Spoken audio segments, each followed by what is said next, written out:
Welcome to SMSF Mate, our general advice warning. We are required to warn you that any advice has been prepared without taking into account your objectives, financial situations or needs. And because of that, you should, before acting on any advice, consider the appropriateness of the advice, having regard to your own objectives, financial services and needs.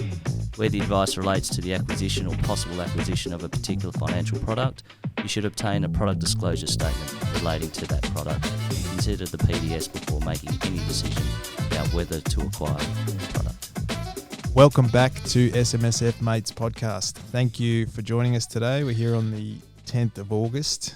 We've just had another 50 basis point increase from the RBA. We're at 1.85%. And that's been fact-checked this time. Yeah. Today, we're talking about property within the self-managed super fund. Gareth. And so we're very lucky on our team of mates here today. We have Ashwin, the accountant, the legitimate accountant. I can talk my personal opinion, but Ashwin is the Wikipedia Brains Trust accountant. I'll do my best, Gareth. His head just got bigger. We won't be able to get him out of the door. So we are going to do a sort of bit of a Q&A. We're also joined with Dave. Dave's going to ask lots of stupid questions about investing in property and super funds. Yeah, I'm coming at it from the perspective of not knowing anything. So, and so we'll ask some questions. And if you are listening to this and you have some questions that we didn't answer, or you even have some opinions, please get in touch with us. We'd love to hear from you. Visit our website, smsfmate.com.au. There's lots of buttons that say, please send us an email, or you can jump on our socials. So, so investing in property in my self-managed super fund.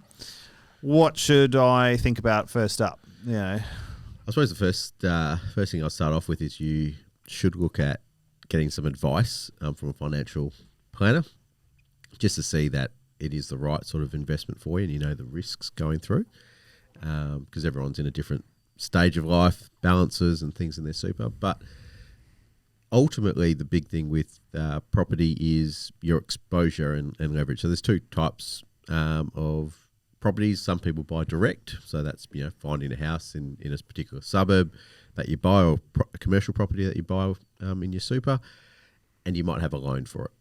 Or then the risks change, because obviously you've got to get a loan from an institution.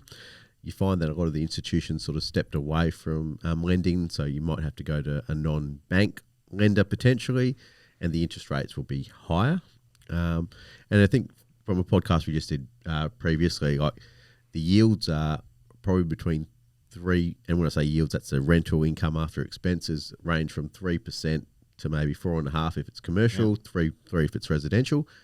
If your interest rate's 5%, you're going backwards, right? You're going backwards cash flow wise, so that means all your super contributions are going towards the loan, and you might have to throw in more when you're paying the principal off as well. So all of a sudden, the cash flow conversation is there. Now, there's nothing wrong with putting more money in super. We're big advocates if you can afford to do it, because it's good for your retirement. But you've picked one investment to throw your money into. So if the loan's only 50% of the thing, then maybe you can afford it because the rent at 3.2 is actually enough to cover it. So everyone has to look at their own circumstances, map it out, stress test it with higher interest rates, see where you'd fall out and see if you can afford it.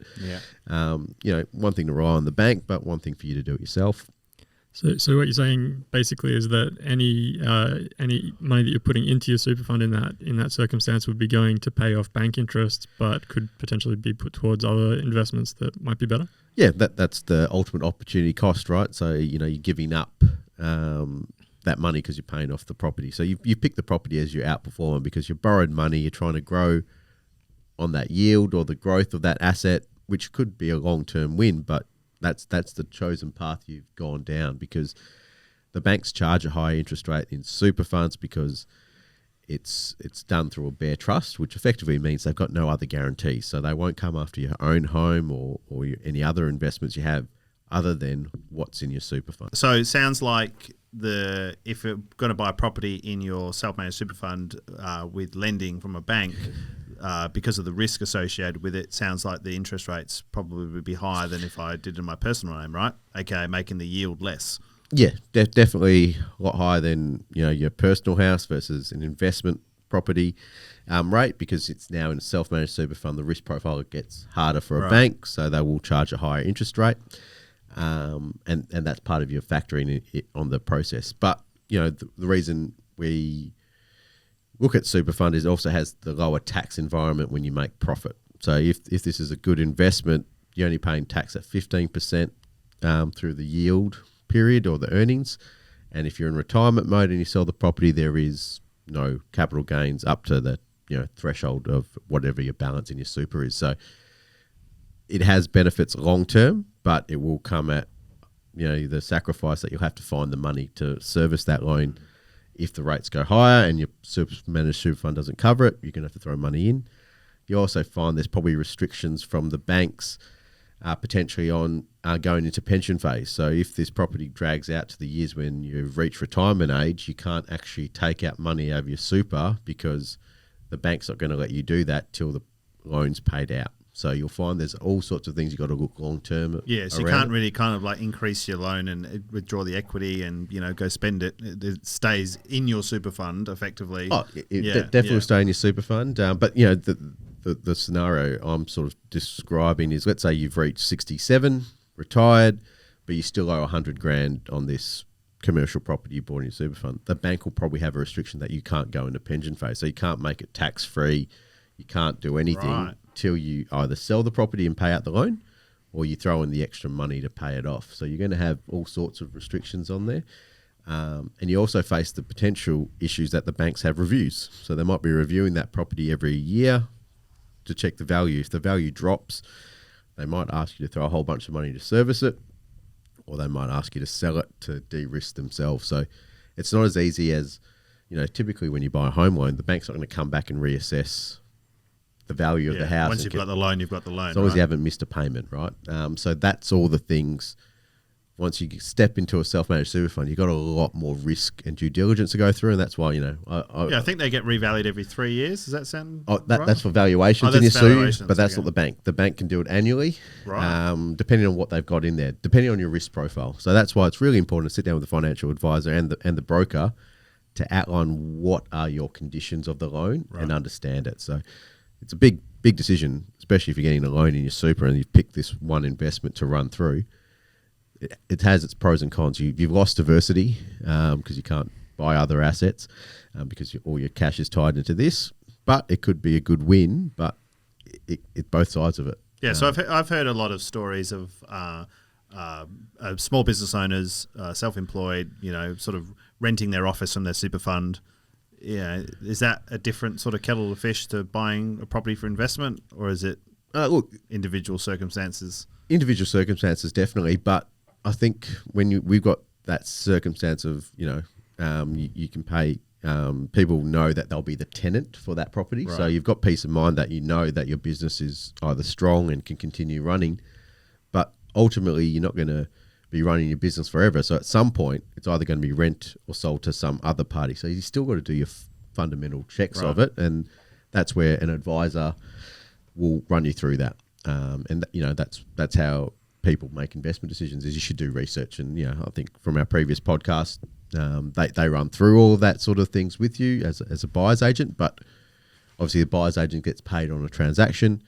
You also want to run through with an independent advisor just to shoot through questions to give you the peace of mind. If you think big picture, and you're going to spend between $500 to $1 million on a property, spending $5 to $10,000 with the financial advisor to make sure you understand what you're doing seems like good sense. Makes sense. And I would, if you can't afford the 5 to 10, then and those costs are in theory tax deductible in the investment anyway. Yeah, they should be fine in the super fund, but I think it comes back to just, if you're going to spend that money of investment, seek an advisor just to make sure you got peace of mind. As much as self-manage is those first two words, it doesn't mean you don't seek advice. Yeah. Is that something that you can do on a personal basis as well? Like, is buying a property through a self-managed super fund a way to buy yourself a property too, where you can rent it to yourself from the super fund? Only a commercial property. So you can't rent a property that's a residential property to a relation to yourself. So that includes, all the way through any family relations. So no, you can't buy a residential property and rent it to yourself, even if you're paying arm's length rent, all the rest of it, it's not allowed. Right. So yes, only commercial property is the only exception to that. So does that apply when you're retired as well? Like, can you buy a property for yourself through your super fund for when you retire? No, you can't. Even when you're retired, it's excluded. So, if you're going to buy, let's say you haven't got a property and you're using your super money to draw it, if you're retired, you can technically sell your investments, take the money out and buy the property in your own name.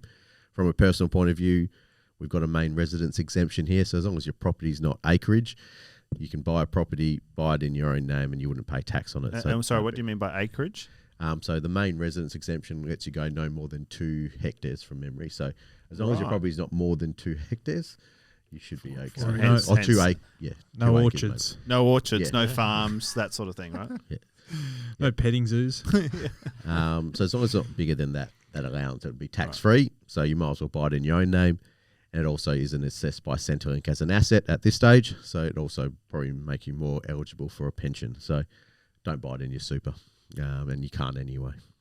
With so I've been looking into the last few weeks what banks or lenders will loan to an SMSF to buy a residential property, and to my great surprise, it was very difficult. The Big Four left the space in 2018, I believe. Following that, I think it was sort of second tier banks, and now they've also gone, and it seems to be too hard basket, do you think? Look, if you find the right investment, I don't think it's a bad thing to explore those options. But the reason the rates are higher is the complexity, and that's maybe why some institutions decide not to go into it, because if the super rules change or if things change in your circumstance, the recourse for the bank or the institution that to lend it is changed. So they don't want to unwind the loan, because you can imagine the pain and process of doing that. So it's a lot of work to get the super fund loan, but if fundamentally you found a really good investment, it might make sense. But you might find to get a tier 1 bank or a good rate, you might need a really big deposit. Right. And that, is still a good thing as well, because it reduces your risk long term from the leverage point of view. But for the large majority of people, that would probably go against diversification in a self-managed super fund, because you can't buy an investment property for 50 grand. Well, I doubt it. Not in Australia anyway. Yeah. So if your average median house price is something like 500,000, or maybe 500 to $1 million, and you want to diversify your... Look, if you had 300 grand in super, you got a healthy deposit towards that $500,000 property. But there's not much left if you want to diversify into some shares or cash. Well, look, if you get it to the point where it's positively geared, right? then, Okay, right, course, and that's the goal. That's so the you whole could point. have a 300k deposit, and you could have 500k of lending. If you're getting 3.5% return, that's going to more than cover the loan repayments on 200,000 potentially, right? But you've got to do all those sums, and then you start going, okay, well, but then you're giving up that exposure that we talked about, and that's why you sit down with an advisor and go, when would you have the cash flow to invest and diversify again? Because picking one winner, is not the best advice, because one of the things we all get taught from an investing point of view is diversification is important. Yeah. So, you can still get an exposure to real estate through REITs and other avenues, but if you find real estate investment trusts. Yes, good work, Gareth. But you can get that exposure. So you sit down and go, do I want that exposure now, or do I see this particular property as a really great investment because XYZ, and you've done the fundamental tests, or you've gone through all those things yourself to make sure you can afford it, because it's really hard to pick a winner. But if you've done the research to do it, and all credit to you. So what's the difference between buying property as like outright buying property through an SMSF as opposed to investing in a real estate investment trust? Well, real estate investment trust, you've bought the share in there, and it's going to grow through you. While if you buy direct property, you picked that property, that suburb, those tenants, you've got no diversification. While a REIT will tell you what the diversification is, whether it's commercial, resi, or it's a mix, what the tenancies are, how long the leases are for, what the percentage of return is. All of those things are actually explained to you in an annual report. So you've got a good understanding of where you're going, and liquidity wise, it's easy to sell your listed REIT or unlisted REIT, depending on the Yeah, so exposure. a REIT is much like buying shares in a company, but the real estate investment trust may have 10 properties in it. So Yep. it may own some shopping centres or, Yep. an It could be 100 properties. Or 100, but it wouldn't be one, right? Unlikely. Unlikely. So, right. and that's why you got to do your research into those, and you can see the market cap. And let's say you got $50,000 into a REIT that's $1 billion valuation. Chances are it's probably somewhat liquid to get your money out, but do your research into that. But it's nowhere near the liquidity issues you face with one property, one location. And obviously the bank can't lend you money to buy a REIT in the same way that they could to buy a residential property. It depends on you can get margin loans within your thing if it's a listed REIT and things like that. But and totally you have different exposure. kettle of fish to Totally getting effectively a home loan Yes. in your super Yeah. fund. Yeah. Right. So you'll find there are some institutions that will lend in those circumstances, but again, like everything, sit down with an advisor to see how it maps out, because you're doing it for your retirement. So you're probably worth getting the advice to say this is what the forecast or the expectation of this investment might be over years. Because as Arjun was saying, it's 5 to 8% is the asset class return for real estate. It's not what's happened in the last 2 years at 20 and 25%. It's not going to continue to do that. And then when you expose debt to it, it's another factor that will affect your return and your stress levels through that investment period.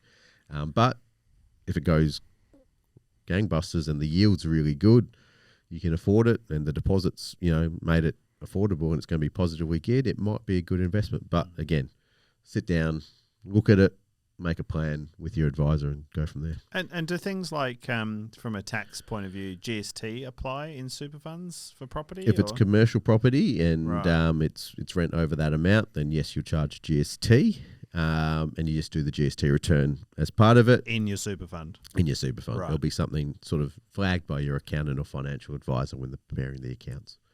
So are there any other differences in terms of buying a residential property versus a commercial property through an SMSF? The only difference is the commercial properties can be rented out to a related party at market rate still. That's probably the only real difference. And by a related party, you mean like you Yourself. might own your own business, Yep. and so you can, right. You can rent it to yourself, but you still got normal market value assessments, doing market rent. All of those things still have to be followed through. So Ashwin, for maybe someone who hasn't had a investment property, in the past, or familiar with all the costs involved, when you're trying to work out potential return, if you're looking at stocks, it's pretty straightforward. There's two real things. There's capital growth of the stock increasing or decreasing, and then there's a potential dividend. Investment properties get a bit more complicated. I imagine it's not as simple as going, I can get $500 a week in rent, times it by 52, and that's my income.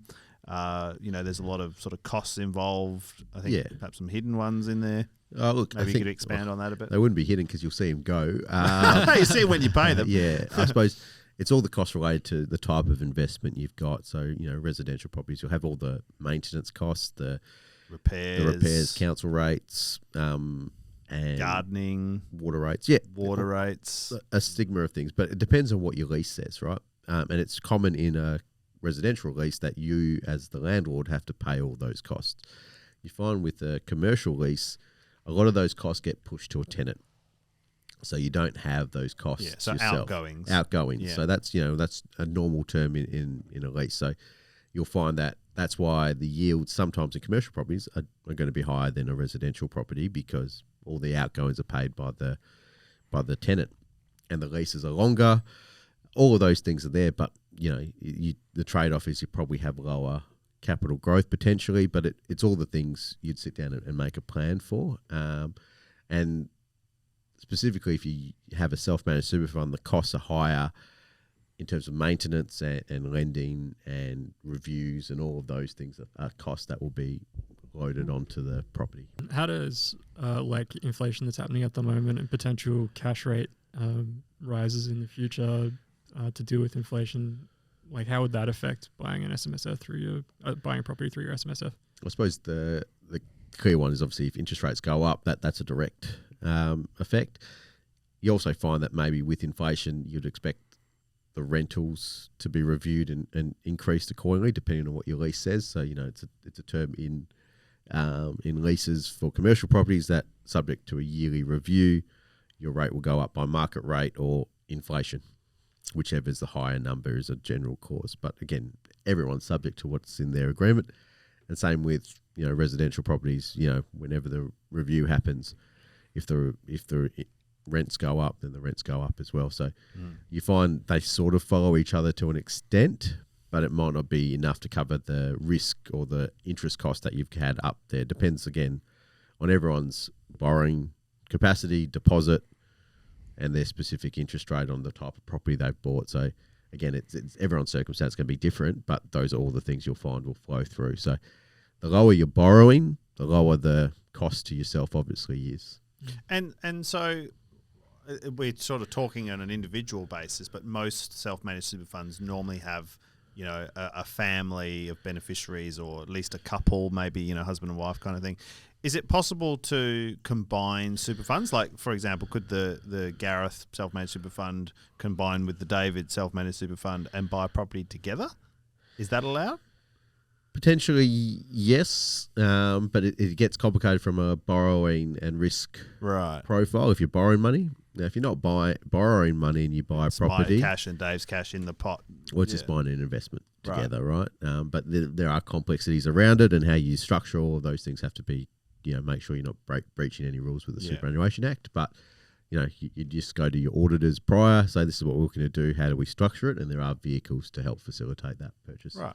So that opens up some opportunities for some people, rather than an individual. Because from an individual's point of view, you think that's my super I'm buying, but really it could be a multitude of people. Yeah, but like anything, if they're unrelated parties and you're going into investments, they can also have consequences when people want to exit. Yeah, right? so Dave wants out, I don't want out. What happens? Well, you can't stop him from getting out. There'll probably be a sale. There'll probably be unhappiness over the whole transaction. So I would avoid those situations best I could, unless everyone's very clear on what all those things entail. Right.